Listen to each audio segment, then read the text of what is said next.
வணக்கம். ஒரு super ஸ்டாரோட cinema வாழ்க்கை முடிவுக்கு வரும்போது எப்படி இருக்கும்னு யோசிச்சிருக்கீங்களா? நாம பார்க்க போறது ஜனநாயகன் இசை வெளியீட்டு விழாவை பத்தி. இது வெறும் நடிகர் விஜயோட ஃபேர்வெல் மட்டும் இல்ல, இது ஒரு தலைவரோட என்ட்ரி. ஒரு ஸ்டார் எப்படி ஒரு லீடரா மாறினாரு. வாங்க அந்த நைட்ல நடந்த முக்கியமான விஷயங்களை எல்லாம் ஒன்னொன்னா பார்க்கலாம். சரி, இந்த மொத்த டிரான்ஸ்ஃபர்மேஷனையும் நாம புரிஞ்சுக்க ஒரு 5 முக்கியமான பாயிண்ட்ஸா பிரிச்சு பார்க்கலாம். முதல்ல மலேசியாவுல நடந்த அந்த பிரம்மாண்டமான ஈவெண்ட், அப்புறம் அவர் எடுத்த அந்த உறுதியான முடிவு, அவரோட கேரக்டர் எப்படி வெளியில தெரிஞ்சது, ஒரு இன்ட்ரோவர்ட்டா இருந்தவர் எப்படி மாறினார், கடைசியா அந்த ரொம்ப எமோஷனலான ஃபேர்வெல். இது எல்லாத்தையும் டீப்பா பார்ப்போம். சரி, முதல்ல நம்ம பார்க்க போறது இந்த வரலாற்று சிறப்புமிக்க ஈவெண்ட் எங்க நடந்ததுங்கிறத பத்தி தான். தமிழ்நாட்டுல இல்லைங்க, மலேசியாவில். ஏன் மலேசியா? யோசிச்சு பாருங்க, இதுவே அவரோட குளோபல் ரீச்சுக்கு ஒரு பெரிய உதாரணம் இல்லையா? 80,000 பேர் சும்மா இல்ல, ஒரு ஸ்டேடியமே ஃபுல்லா நிரம்பி வழிஞ்சது.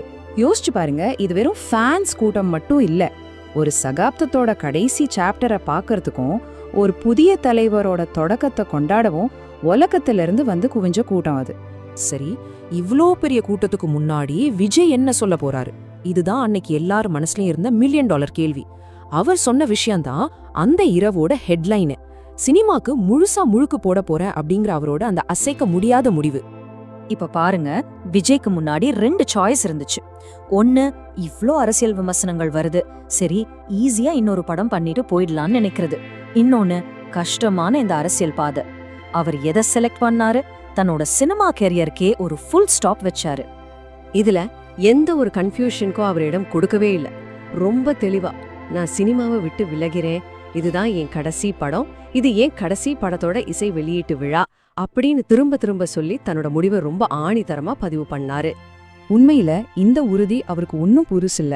பல வருஷத்துக்கு முன்னாடி ஒரு இன்டர்வியூல நான் சினிமாவுக்காகவே பிறந்தவன்னு சொல்லியிருப்பாரு. அன்னைக்கு சினிமா மேல காட்டின அதே டெடிகேஷனையும் உறுதியையும் தான் இன்னைக்கு அரசியலுக்காக காட்டுறாரு. இது ஒரு நேச்சுரல் எவல்யூஷன்னு சொல்லலாம். சரி, இந்த பெரிய அனௌன்ஸ்மெண்ட்ஸ் ஒரு பக்கம் இருக்கட்டும், அந்த நைட்ல விஜயோட உண்மையான கேரக்டர் சில சின்ன சின்ன மொமெண்ட்ஸ்ல வெளியில வந்துச்சு. ஒரு லீடருக்கு தேவையான குவாலிட்டிஸ் அவர்கிட்ட இருக்கா? இந்த சின்ன சின்ன விஷயங்கள் அதுக்கு பதில் சொல்லுச்சு. அவருக்கு வயசு 51. பொதுவா இந்த ஏஜ்ல எனர்ஜி லெவல் கொஞ்சம் கம்மியாகும் இல்லையா? ஆனா விஜயோட எனர்ஜி பல மணி நேரம் நடந்த அந்த ஈவெண்ட்டுக்கு அப்புறமும் கொஞ்சம் கூட குறையல.